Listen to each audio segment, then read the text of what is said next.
What's up, Ravens fans? Welcome into a live episode. My name is Ryan. I'm on a channel called The Flock Rundown. That is Noah. He runs a channel called For the Flock. What's up, man? How we feeling? Bro, we're not feeling too good, are we? Nah, it sucks. But here we are, man. We did say we were going live every Monday. So even after this doo-doo feeling and this doo-doo loss that we had to endure as Ravens fans, here we are going live. Here's the thing, though, Ryan. The real ones, right, will still be here. You know what I'm saying? Oh, yeah. Like the Ravens fans that aren't, the fair weather bandwagoners. That's part of being a fan, bro. You ride with the team whenever they're in the AFC Championship and they're 12-5, and then you ride with the team whenever they're 1-3, looking like dog water. So here we are. 100%, man. I mean, there's been way uglier years in the past. I mean, maybe not with this many expectations. I think that's what makes this one so tough. But yeah, it's not like every year's great. You know what I mean? So appreciate everybody tuning in. Yes, we did get destroyed by the Chiefs, but I'll someone say, yeah, I'm still here. I'm not going anywhere. Ravens for life. It's all fun too, man. Y'all too. The whole journey is a good ride, you know. Like what if we turn this season around and go on a shocking run here and we're closer than ever, and like you stop tuning in week 4, you know what I mean? It's like you could be a part of a magical journey here, but it is painful right now. There's no way. There is no way to sugarcoat it. I mean, it is tough. Yeah, it only takes like one little spark, you know. It just takes like one little spark to keep the boys going. Like, we could go in the next game with or without Lamar Jackson, and we could have, a Mike Green strip sack, and all of a sudden the fans and the defense is like re-energized, or we get a Kyle Hamilton, pick 6 or something, and it just lights a fire. And that's the thing with football, bro. That's like anybody can beat anybody on any given week, regardless of the talent. Like these are all NFL players. I've seen terrible teams, that haven't won a game all year, go in and upset a team on the road. Like, you just never know. It's a week-to-week league.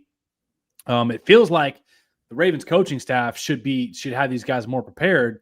But the good news is, even with, we were talking about this a little bit before we went live, but even with some of the injuries, which they're mounting up, there's just a serious amount of injuries. The Ravens still have dudes, in my opinion.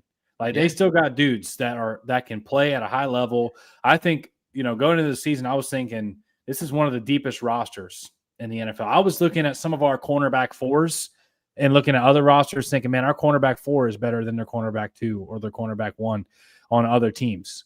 And I still think we got talent. I do think our coaching staff has the experience to be able to do this, to put it together. Like Chuck Pagano, John Harbaugh. It's not like they haven't been, like, we're talking about John Harbaugh winning a Super Bowl. We're talking about Chuck Pagano being a head coach, bringing his team, to the playoffs as a head coach, and also, being a coordinator on a very successful Ravens team. And then Zach Orr, we saw him be able to, fix it in the back half of last season whenever the Ravens had one of the best defenses.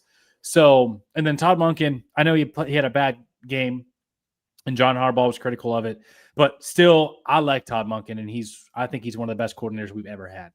So, yeah, I think we have the stuff in place to be able to turn it around. I think I'm kind of talking myself into it a little bit, It's all right, man. It's all right to have some hope. It's been super negative. I think hope feels good at the moment. Like, having an ounce of hope, is feels kind of refreshing, because it's just like you don't think it's gonna get worse, and then it got way worse. So like that hurts. And here's the other thing, man. Right? Even if Lamar misses, let's just say 1 or 2 games, he gets that hammy right, and then we had the bye coming up, right? Let's also not pretend like Cooper Rush hasn't had a lot of starting experience and success. Yeah. And it kind of helps whenever you have Derrick Henry. If you're a backup quarterback, that takes some pressure off, right? It also helps whenever you have two really good tight ends. Isaiah Likely is about to get back in the swing of things. So he's going to be – there's going to be big open targets. You know what I mean? Zay Flowers, Rashad Bateman, Devontae Walker. Also, I just now thought about this. Devontae Walker got a lot of reps with Cooper Rush throughout the offseason because Devontae Walker was running with twos a lot. So, yeah, man, I'm not – I think Cooper Rush could still keep us afloat. I don't know how serious that hamstring is for Lamar Jackson. I don't think anyone knows. Right. It's serious enough to be in serious doubt this week. I mean, that's for sure, but we don't know like how long or what grade it is and all that. There's not any information coming out about that. I agree. I think Cooper Rush can hold down the fort. I guess we would have to stick to running though, which is an issue that we keep coming to. We haven't been able to run the ball this year since week 1, I guess. We did against the Bills, but I mean, Cleveland shut it down, mainly run blocking on the O-line. Detroit shut it down, also got away from the run, just like we did against the Chiefs. It just keep getting away from the run. So if Cooper Rush does have to go, we got to get back to like figuring out how to play defense and running the ball. I don't know if there's any other way we win a game, without Lamar besides pounding Henry, being smart, just taking what the defense gives you, and somehow on defense figuring out how to beat the Texans and Rams. Because if we win these next 2 games, we'll be 3-3 heading into the bye. We're going to get a host of people back, and we'll go through the injuries here in a second, but we're going to get a host of people back after that bye. So it's possible, but you don't want to drop these next 2. That's for sure. Starting out 1-4, 1-5, like now you're flirting with really dangerous territory where you kind of got to go on a crazy run. So I don't know. Let's just pray that Lamar's all good and we get healthy as soon as possible. Should we dive into the news from today? Let's do it, bro.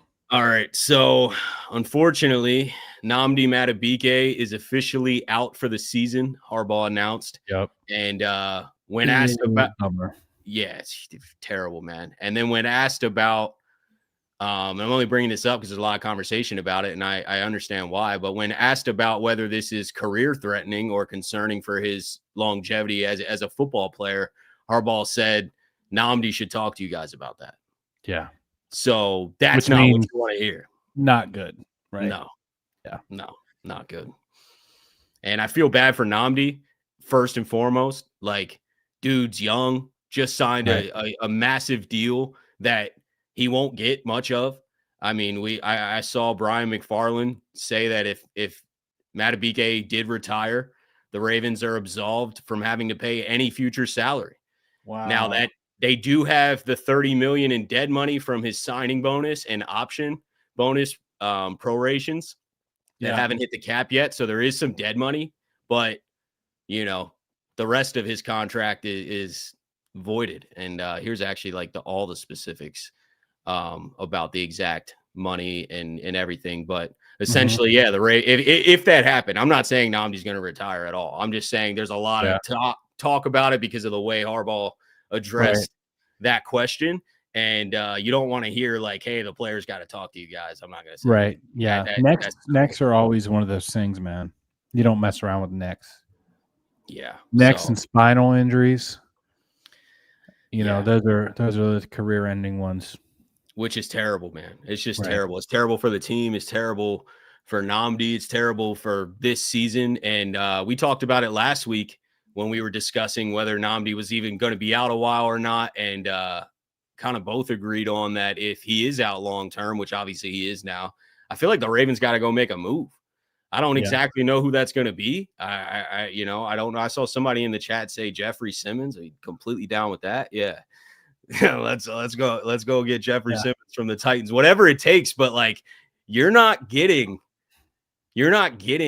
a D tackle coming back here. Like, you're not getting more help. A star D tackle like Madubuike is gone, man. Yeah. Like at least this whole season, you're not getting that help back. So unless you just want to keep funneling bodies in there, but the run defense is clearly suffering from that. I think especially if they know it's career threatening, they got to go make a long-term move. They got to go pony up.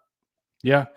Yeah, man. And the thing is it feels like we'll have to be in wait and see mode on that one because Some teams don't really know, including ourselves, if we're really going to be contenders. Like if we're sitting at the trade deadline and we're like 2-6, just keep the pick.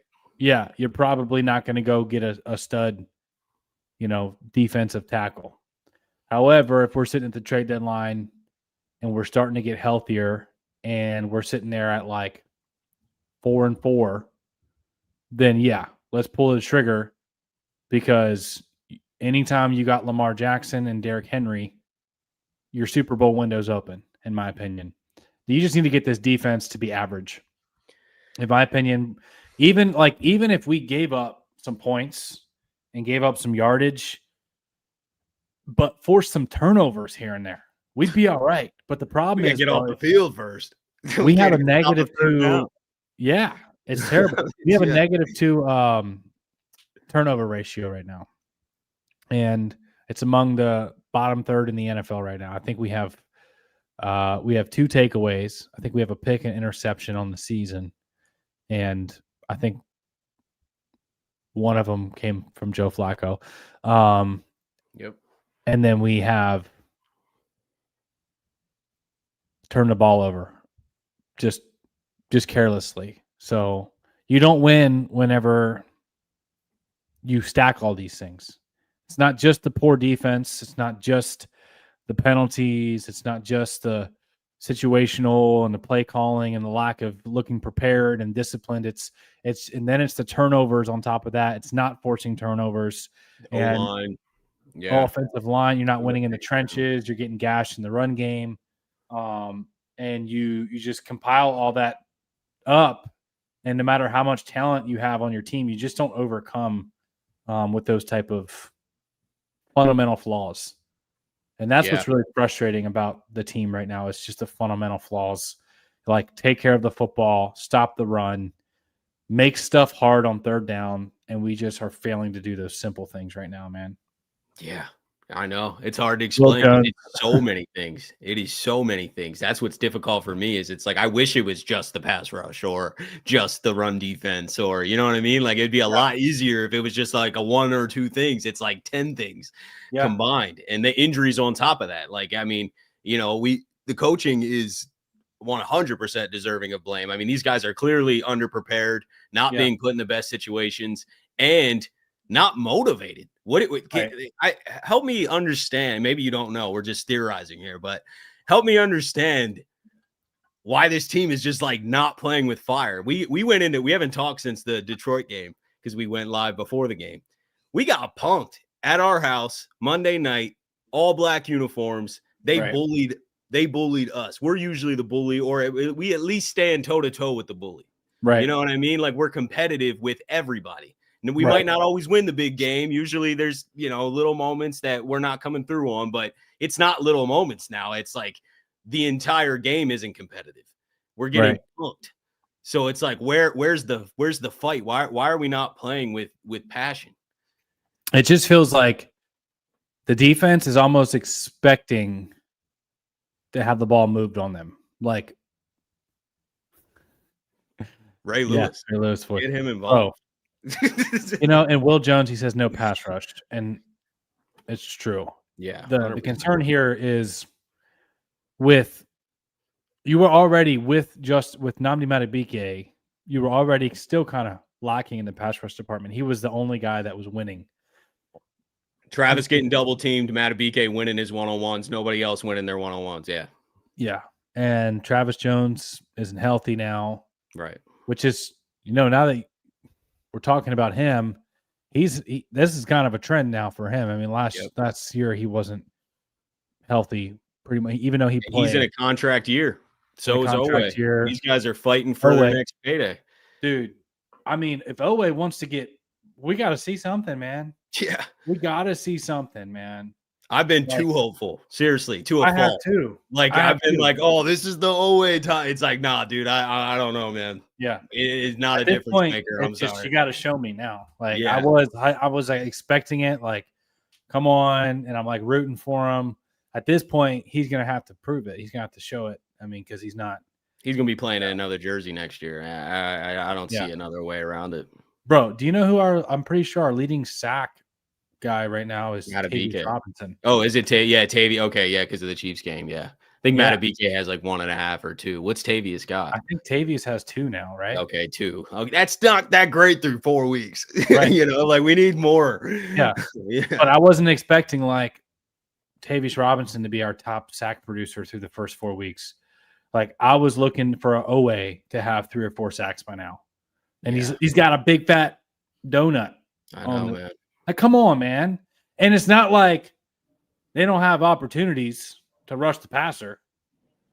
Like we get them in 3rd and longs and 4th down situations, a lot. But we don't force pressure, man. And I think part of it, I'm going to be open, man. Honestly, I think a big part of this is Zach Orr's scheme. And because I have seen, and you have seen, the Baltimore Ravens with lesser defensive talent than they have right now. 2 years ago. Even with the injuries, I'm talking like still lesser talent and them still be able to like hold teams to at least 25.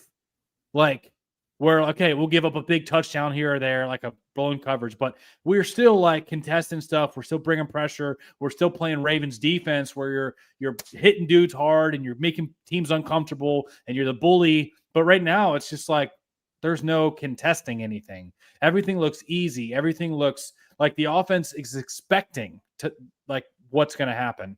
And I don't know if you saw the little intro of my video yesterday, but I usually, am not very, negative or sarcastic, but I just said, hey man, I was like, if you guys, if your offense is really struggling and you're not getting things going, and you need a fix up, just come play our Baltimore Ravens. We'll make sure you have 5 to 10 seconds in the pocket. We'll make sure that, we won't really blitz. When we do, it'll be right where you expect it. So your running back will be able to pick it up nice and easy. It'll just be like a little practice drill. If you're struggling with your run game getting going, just play us. If you're struggling with explosive plays, you're not really hitting stuff downfield, just come on over, play the Baltimore Ravens. We'll make sure that your offense gets your mojo back, and then you get the comp. Bro, that's what it feels like right now. It's just really frustrating, man. It does feel like that. I can't believe it. I mean, we've let up 133 points in the first 4 weeks, which is the most in team history. So, I mean, this is the worst defensive start we've ever had. Right. Even like there was years where we had like no secondary. Yeah. And we were literally signing like cornerbacks off of the street. And we had so much chemistry with like the stunts and the rush, and the blitzes were so strategic, especially during the Mike McDonald time period. They were so strategic and timely. You know what I mean? It was just like, oh, this is the perfect moment to bring this disguised blitz, and like everything we're trying right now is not working. We can't get home with 4 at all. Yep. Like no game records, nobody's winning their one-on-ones. So we have to bring extra pressure to get pressure, or have to bring extra blitzers to get pressure. And then that seems like it's just like easily getting picked up. It's like, oh, the quarterback's very well aware that this is exactly where the blitz is coming from. And the line does a great job. Yeah. And it's like, and then the not getting off the field is driving me nuts. Right. Like, they're running, 2 runs or short passes, and they're getting in the 3rd and 2, 4th and 1, 4th and 2. It's a guaranteed first down. Yep. That's crazy. Like, why are we the pushover? You know what I mean? It's like, oh, it's 4th and 1. Well, they're going to get it. They're going to go for it. The Chiefs went for it twice, I think, in the first half. 2 for 2, 4th down, just kept the drives going. Lions did it. Like, it's just, you can't get off the field. No. And they just, the quarterbacks know. Like, I don't know if we have some major cues, like giveaways, you know what I mean? Like where but the quarterbacks know, like Goff didn't look uncomfortable at all. Yeah, they're chilling. Mahomes didn't look uncomfortable at all. Josh Allen did not look uncomfortable at all. They look calm. They know where to go with the football. They can get the ball out quick because they're not really having to read stuff and process post snap. It doesn't feel like we're doing that with Mike McDonald. He had quarterbacks shit up in a blender. Yeah, like where he disguised and even before Mike McDonald, even with like Wink Martindale, as a Ravens fan, there's a couple of times a game where you're expecting, maybe at least once a game, you're expecting that opposing quarterback to get straight up blindsided. Yeah. Like, where they're sitting in the pocket and they're looking and all of a sudden they don't see that rusher. And that nickel blitz or that safety or that linebacker just clobbers them. You're good for one of those a game, right? But we don't see that. Like, we haven't seen that really the last 2 seasons very often. So no, I know. And we're going to have some young guys step up, because we did get word today that Marlon Humphrey ruled out for the next few weeks, or a couple of weeks, whatever that means. At least one. Probably my guess is after the bye, because we only got 2 games until the bye. So we got the Texans, the Rams, and then the bye. So I would imagine, he's got this calf injury that he's out a couple weeks for. I don't think we see Marlon until after the bye. And then Roquan, pretty much same situation, different injury, but same situation, diagnosed with a grade 2 hamstring strain. He'll miss a few weeks as well. Yep. So we're probably going to see Teddy Buchanan, the 4th-round rookie, and then Jake Hummel, who's really they had Jake Hummel in quite a bit. I mean, Trenton Simpson playing in different roles. Ton of young guys, though, man. I mean, Marlon Humphrey's not going to be in, so in the slot it's going to be Keon Martin, who, I mean, I don't hate it, but it's a lot of inexperience out there. Marlon's been getting cooked, to be honest with you. Like, he hasn't been playing well. Maybe he's been hobbled from the calf, because I think a couple week or two ago he was struggling with an injury as well. So I mean, maybe that plays a role, but I don't know. I mean, he's been a liability out there. They got him one-on-one with Worthy multiple times. He had no chance. Yeah. So I mean, we're gonna have to change things schematically, because we're going to have a lot of guys out. Who knows if Wiggins is going to be out? I mean, look at this list right now, man. Yeah. I mean, Nnamdi's done. Broderick's out a month at least. Van Noy probably come back, because he almost went against the Chiefs. Travis Jones probably come back. Pat Ricard, I have no idea. He hasn't even practiced yet. Lamar, no idea. I mean, we'll see as the week goes if he's at practice at all. Ronnie activated for the game, didn't make it, 2 drives, and he was out for the game. Noteboom played the whole game. Roquan out multiple weeks. Marlon out multiple weeks. And then Nate Wiggins still unknown. I don't know. But guys got to step up, because we need to win. Yeah. We do, man. Coach has got to put them in better spots too, especially with the inexperience that's going to be playing, because you can't blame Keon Martin, Teddy Buchanan, Malachi Starks, Mike Green, Aeneas Peebles. All these guys are out there on defense playing a ton of snaps. And I love it. I respect it that this rookie class is able to get out there on the field, but let's be real. I mean, they can't be expected to do what everyone else has been doing. It's not the same quality. They don't have the same experience. They're going to get schemed up and potentially punked a little bit. They're so young. Right. Bro, that's the thing, man. Like you said, they got to be put in better spots. If you're not going to have a lot of experience, you're going to have to make it simple. And if you get beat, you get beat. But let's just go play hard. And let's be aggressive. Yeah. Like, if we get beat being aggressive, okay, tip your cap, but at least be aggressive. Try everything you can to get off the field. Right. We're not doing it. Right. If we're just getting picked apart in these zone defenses, and we're not getting a lot of rush on the 4-man rushes, okay, let's man up and send the house. And if we get beat, we get beat. But right now, you got to try something different, right? 100%. Let's get to this super chat real quick. Shout out to Barry Hayes, man. Appreciate the 10. He said, man, I was at the game. Wish I could have went back to my old days at DN and helped them boys out. It was hard to watch, but the KC fans were great to be around. Yeah, I've never been there, but it seems like a pretty sick atmosphere. But yeah, wish hopefully you were a great DN back in the day, man, because we need some juice. Hey. We need some juice, man.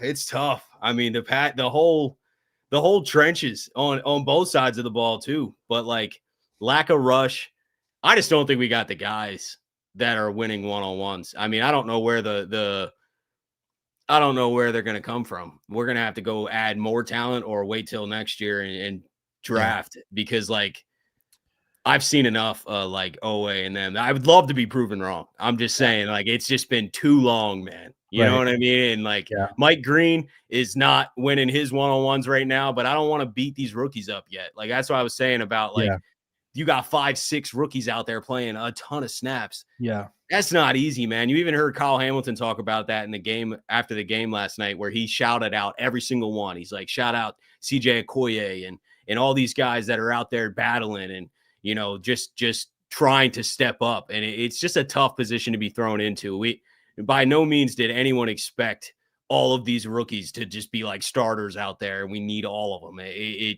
It's not an ideal situation. And I just don't think that it's not fair to beat up the rookies yet. Like I got to give Mike Green a year or two here. You know what I mean? Like I just can't, I can't do it yet. I still have a lot of hope for Mike Green. I'm not, I love the talent. He's just he's not executing it well right now. And not that he's playing bad. He's just not game wrecking. You know what I mean? He's not getting to the quarterback often. He's not his pass. And I put a lot of that on the coaches, to be honest with you, because why, like we're not seeing anything from Owe either. And it's like, bro, Owe had double-digit sacks last year. But I just don't think our dudes are put in advantageous positions. And I don't think they're being coached well, especially on the defensive line. To get back to what we talked about earlier, is there seems to be a lack of effort or at least a lack of trust. And do you think that's a lack of trust in the coaches? Like they're like, hey, these game plans ain't working, like nothing's working? Or do you think it's just because we're losing right now? Or like where is like that fire effort that like, I mean, we had it in the Cleveland game a little bit. I don't understand. That's what I'm trying to like pinpoint here. You know, it makes me want to go into it's John Harbaugh and everyone. It's like, how does this not trickle down? How is there no one stepping up? How's there not a voice that can motivate these guys? Like we need a Ray Lewis, man. You need somebody to like light a fire. Nobody's really, Kyle Hamilton's like the only one really speaking up. Well, the problem is whenever your best players who are the most respected voices in the locker room to get the guys going aren't playing well, it doesn't carry much weight. So whenever you're seeing like Roquan Smith miss tackles and get beat in coverage and not take ownership right after the game, that's really frustrating. And I think that, I do think there's a leadership issue right now. Like you said, Kyle Hamilton's really the only dude that is addressing stuff, taking ownership, saying, hey, this is inexcusable, you know, actually answering questions. Bro, let's see here. Let me go back to your question. It felt like with the Detroit Lions, that took your sales out, right? Like, bully, but at home. Right. But the week before that, it felt like, okay, Browns, like we had a nice defensive performance. But the 2 games before that, both of those Buffalo Bills games, you're looking at the playoff one, and then you're looking at the week 1 opener. Like going into week 1, the Baltimore Ravens actually had the highest on odd favorites to win the Super Bowl. A lot of analysts were picking the Ravens as the top Super Bowl contender. Dude, I was riding the hype train, man. After the last 2 years, I was like, I was confident. Best roster in the league. You know, let's go. Year 3, Todd Monken. Year 2, Zach Orr. Defense going to get off to a hotter start. The roster is even a little bit more improved than it was last year with that run. You added DeAndre Hopkins. You added Jair Alexander. You know, you added Mike Green and Malachi Starks, 2, you know, talented players in the defense. Let's go. Super Bowl favorites. And then, you know, you're up 40-25 in the fourth quarter, and you allow some craziness to happen. Absolutely craziness. Balls getting tipped up in the air for accidental touchdowns, you know, some crazy 4th down conversions and just fluky type of stuff, you know, and then that just takes your sales out.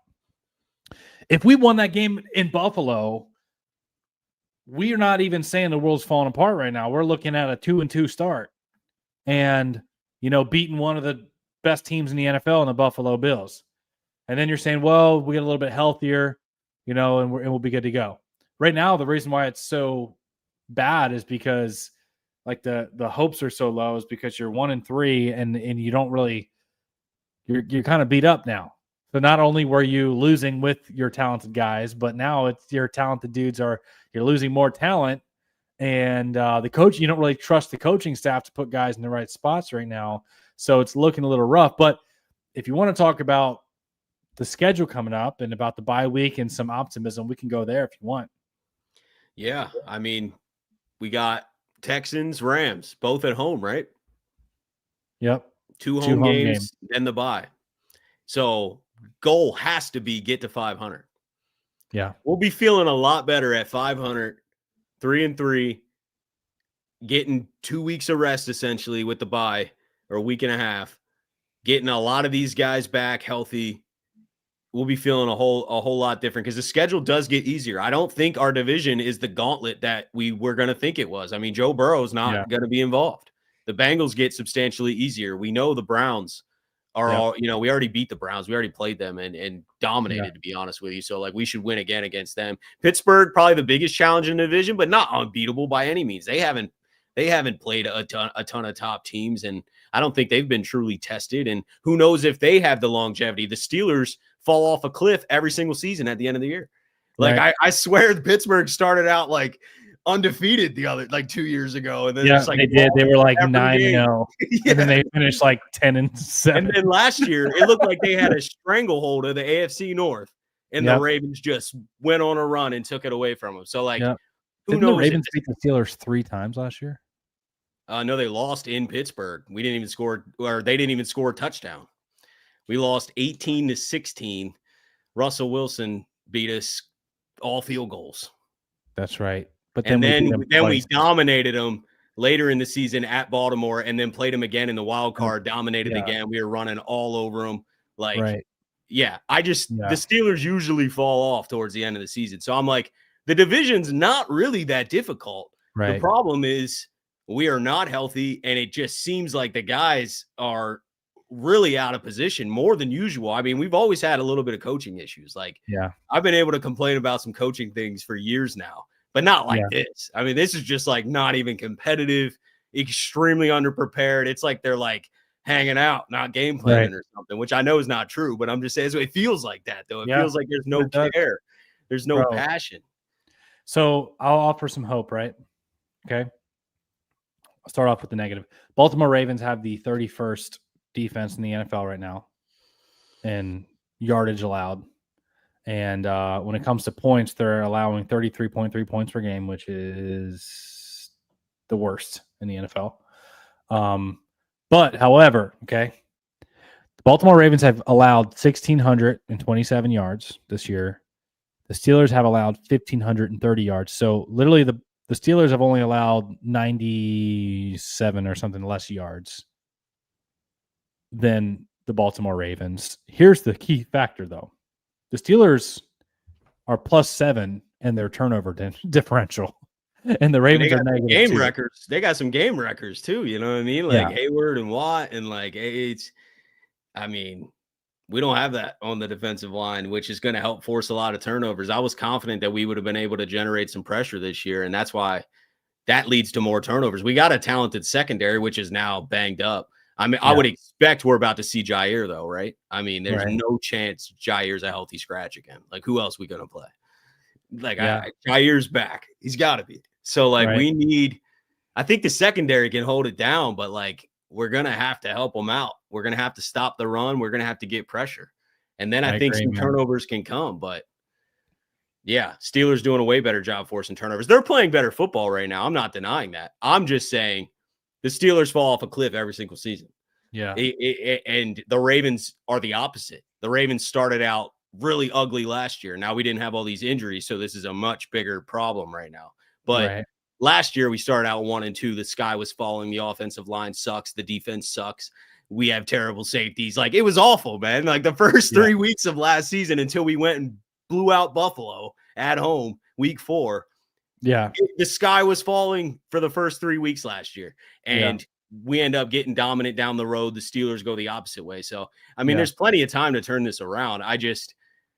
There's something different in the air this year, not just the injuries. It just seems like there's like a lack of trust in the coaching, and as there should be, though. I mean, I wouldn't be confident in it either. Bro, we're going to have to, in my opinion, to get things rolling, to get things turned around, and to win, you got to win at least one of these next 2 games before the bye, right? Yeah, but, 100%. But if you want to win 1 to 2 of those, you got to get Derrick Henry rolling, bro. Yeah. And the problem is what he's averaging like 5.8 yards per carry, which is one of the best in the NFL right now. The problem is the last 2 games he's got taken out of the game script because he gets going on the first drive, you put up 7 points, you get the lead, and then before you know it, the Chiefs put up like 21 unanswered points, and then the Ravens are like, okay, we're just going to stop handing Derrick Henry the football. Stupid, though. Have we not learned from this? Bro, and the same thing happened. Years this happens.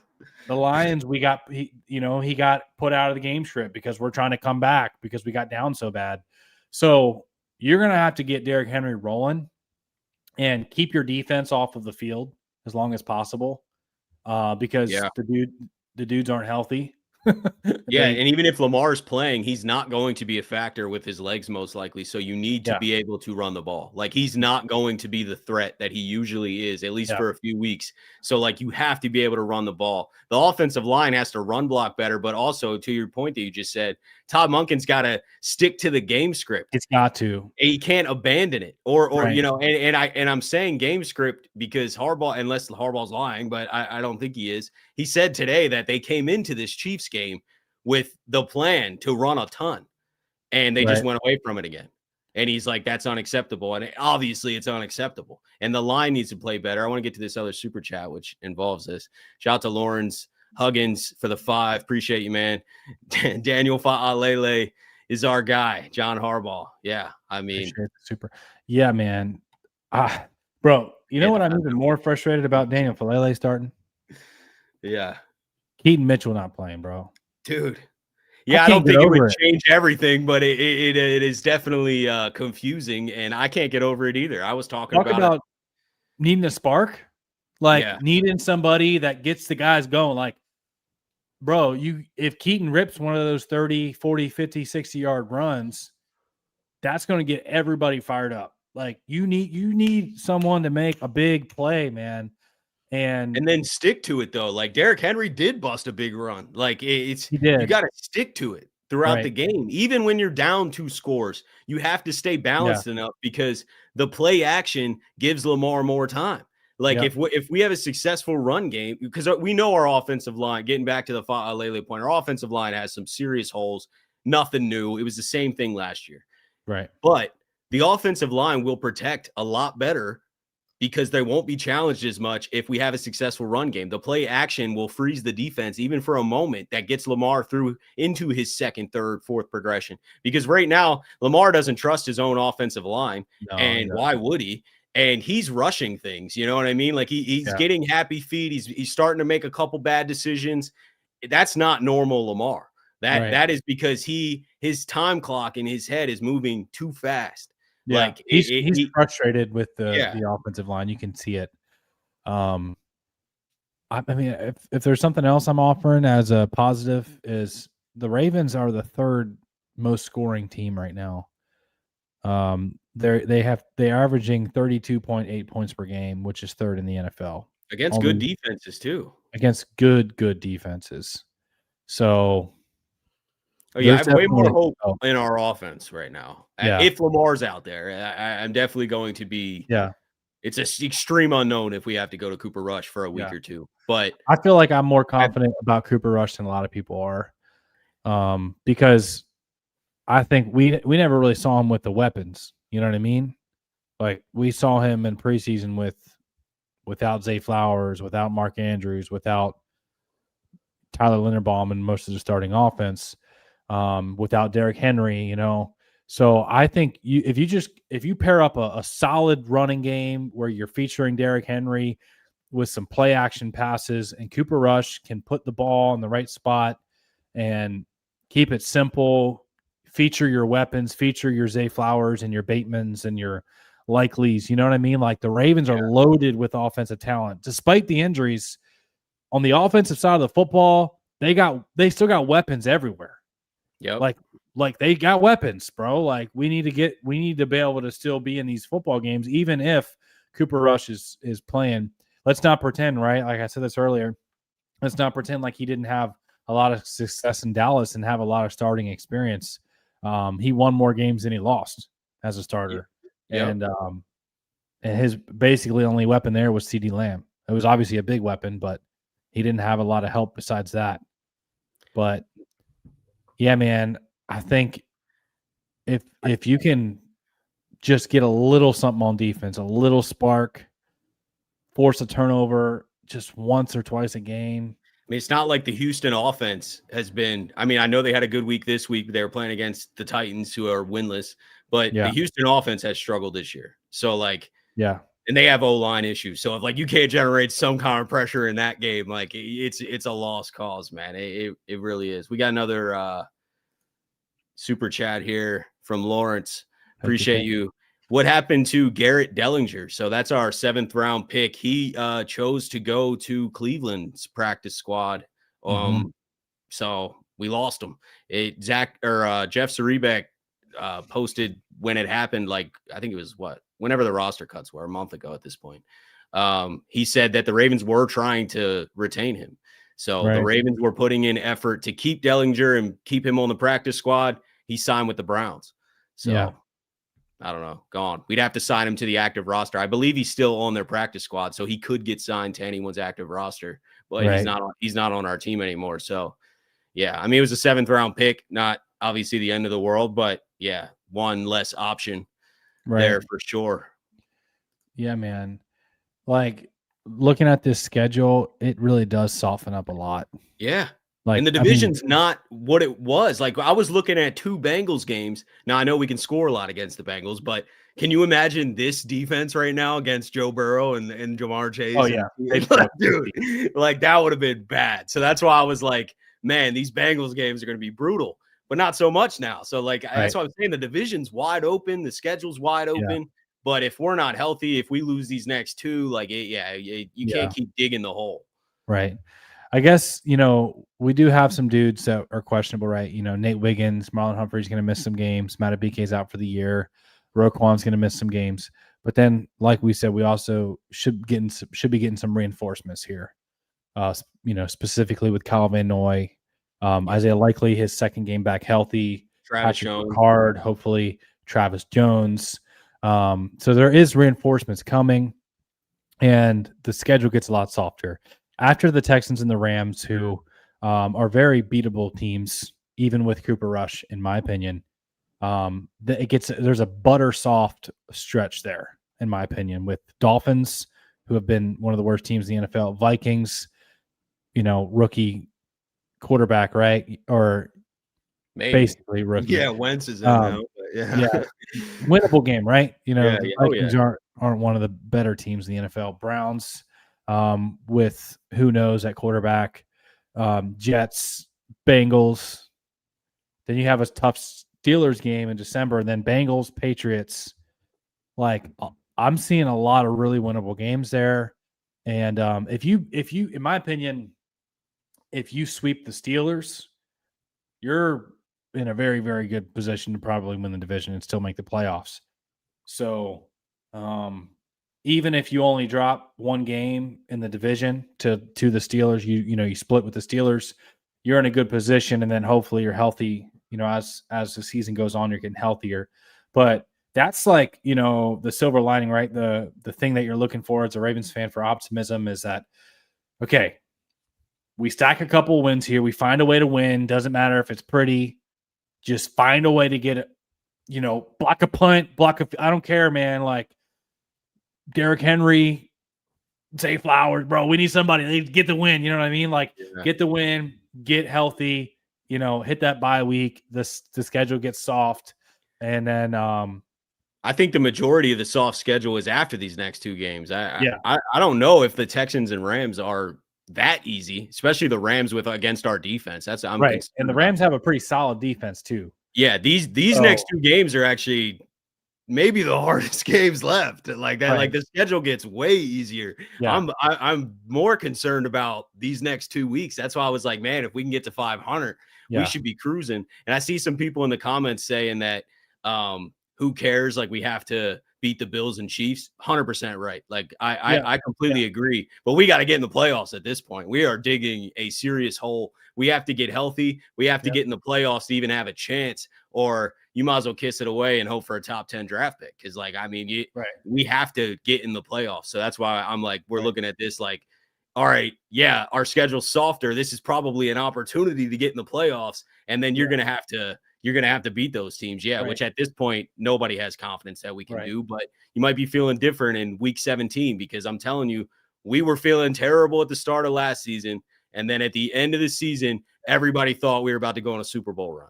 Right. You know, or at least most people. Like it seemed like we were rolling. We blew out the Steelers. Like we're cruising. And that happened 2 years ago too, where we went on that crazy run at the end of the year and we were just destroying everybody we played. Like remember the Niners on Christmas night, and like the Dolphins were the #1 seed in the AFC, and we just put 50 up on them. Like we were running through teams at the end of the year.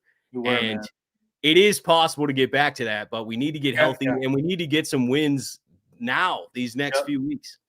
Bro, there was in both of those seasons we're talking about, there was that spark, you know. There was that moment where you look and you're like, whoa, the team rallied behind that and they went on a run. You know what I'm saying? So it only takes that spark, bro. It takes like the Mike Green strip sack, the Kyle Hamilton pick six, the Derrick Henry 99-yard touchdown run. Like you need a spark, bro. So the Ravens, it's possible, man. I know we lost against the Bills the last 2 times we played them, but I don't care. I still am not scared of the Bills. I don't know. I'm not either from a talent. I should be, right, because they beat us. But like the way we lost those games should have never happened. That's what scares me, that we can that's why I'm not confident that we can beat the big teams in the big moments, because our coaching is not better than theirs. It seems like we consistently get out schemed. Yeah. So like that is definitely the overhanging thing. You're 100% right. We should have beat the Bills every time. Yeah. It's a bunch of mistakes. It's lack of preparation. It's lack of focus. I will say specifically against those in the Bills games, there was something he said, bring back Brandon Stevens. I don't know about that. Specifically with the Bills game, though. Appreciate it too, though. Like I thought, even though the coaching wasn't perfect, it was more so the players in those games, in my opinion.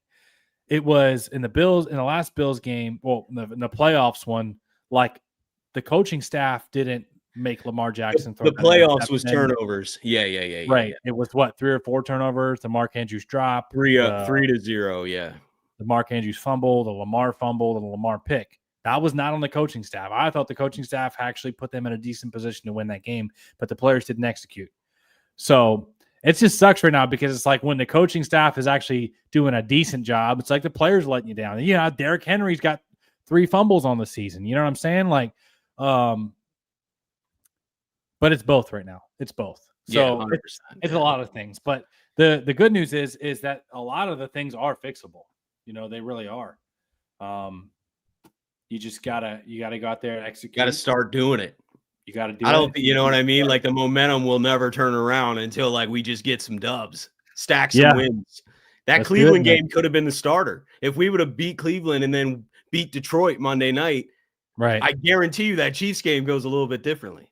Right. But there's this lack of fire, this lack of hope, this lack of confidence right now. And until you start getting some wins, I don't know how that goes away. So you're gonna have to dig deep. Guys are gonna have to step up, next man up. Coaches got to be better. If we need to make a change at coordinator or wherever, I don't think John Harbaugh's going anywhere this year, but maybe after the season if it's a meltdown. But I'm saying if you got to make a coordinator change, then do that. Whatever it takes, get it back on track. Go make a trade if you need to. If the season is, like we talked about earlier, to wrap this up, if the season is in reach, Right. You got to go get aggressive and make a trade because we're not getting Madubuike back. Right. You have to get somebody that is a game wrecker on that defensive line, and you're gonna have to pay up. You know what I mean? It is what it is. I agree, bro. Could you imagine if the Ravens, because apparently there was interest, right? There was reports that there was interest. Could you imagine if the Ravens would have gotten Micah Parsons? We need something like that.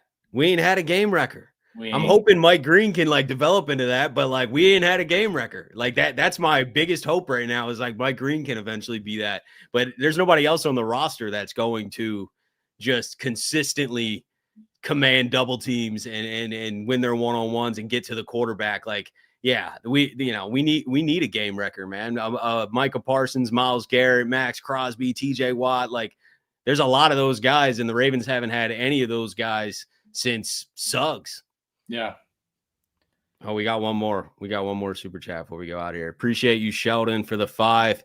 I hate the predictability with Justice Hill. I think it was a 3rd and 1, and they brought Dehan off the field. Don't agree with the calls at all, to be honest. Yeah, 100%. I agree. Short yardage situations, even if you don't give Henry the ball, he needs to be on the field for the distraction. Like teams are pinning their ears back and coming after Lamar, Cajun Lamar. Just they are too aware of what's going on. If Henry's in the game, there's always a threat of, oh shoot, Henry's going to get this ball. Right. We need to, and then a lot of other options open up. You know, then you can pass off of that and have somebody wide open. I agree. Henry shouldn't come out the game much at all. Yeah, I mean, this guy should be as much as possible.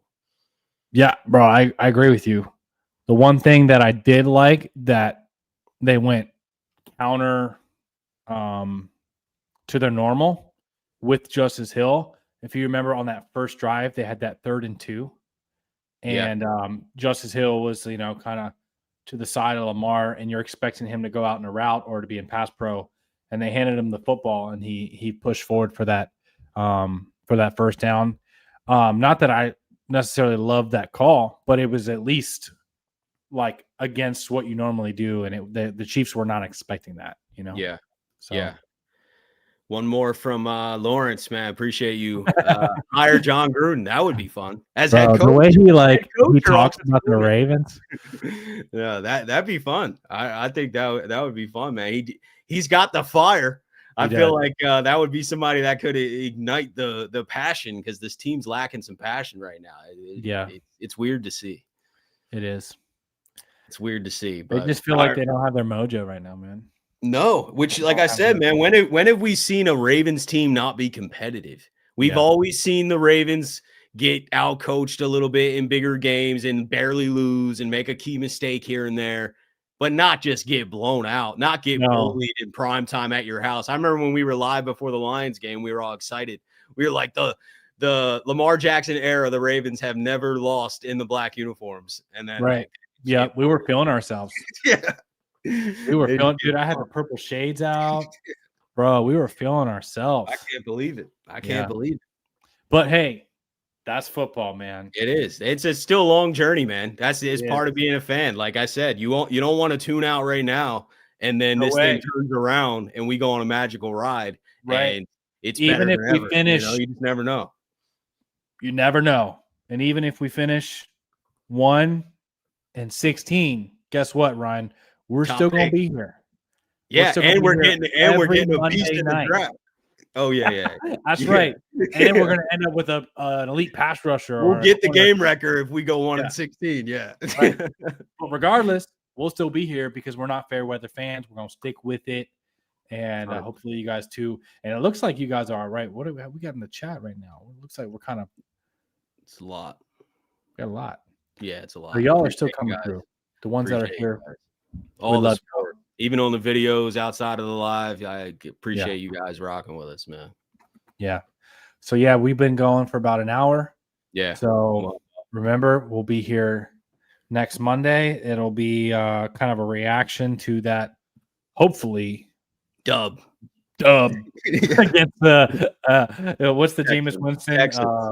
Oh, yeah. Or whatever. Eat it. Yeah. I don't know. Hopefully, we can eat some dubs on Monday after the Texans game at home. Yeah, it'd be cool if Lamar was back, but if not, hey, it's Cooper Rush time, baby. Let's go. Whatever it is, man. We're rooting for the Ravens and praying this thing turns around soon. Yep. But yeah, appreciate you guys. And we'll make sure you hit the like and subscribe button too, like the video. And we'll see you guys next Monday night, hopefully celebrating a win. Yes, But sir. have a good night, guys. Good night, guys.